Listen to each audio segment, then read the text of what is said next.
My name is Pamela Michaels, and I am a Senior Vice President with a company by the name of Asset Preservation. Asset Preservation is a nationwide qualified intermediary. So, if you don't know what a qualified intermediary is right now, QI, I promise you will know what they are and what they do by the time you leave. You have to be selling and buying investment or property you've held for use in a trade or business. Both the relinquished and the replacement have to meet these requirements. The exchange equation, which I'm going to cover shortly, requires the client to trade up or even in value. So we're talking about the $8 million now, because $2 million was used for the PIN. $8 million, buy one or more properties worth $8 million and spend the equity, okay, which in our example was 5. And that $3 million, they either can get new financing on their new property for $3 million, or if they have $3 million sitting around they're not using, they can buy for all cash. But that debt component is part of your 1031. You pay it off on the sale, but you gotta replace it somehow on the purchase, or you will have boot. And people forget that all the time. You can go from commercial to residential, income producing to vacant, anywhere in the U.S., any type of property, as long as what? Held for use in a trade or business, or held for investment. 45 days to identify.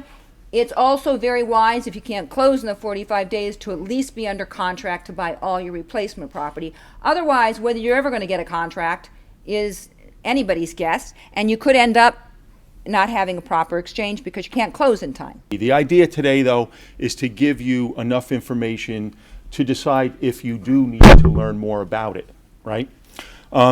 So there's a couple of things. It's a replacement property alternative.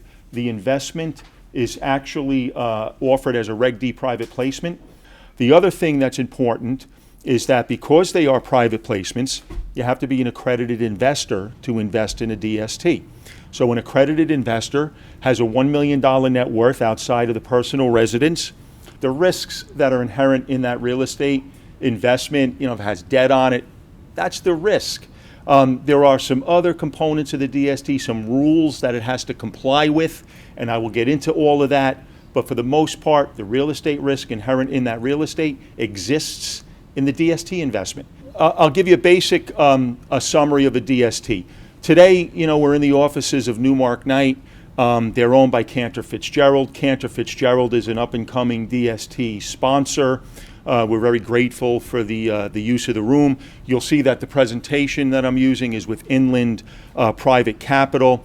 They are sponsors, and they're offering these DST products. And then they will issue the beneficial interests to individual investors. So you're buying a beneficial interest in the trust that owns the investment property.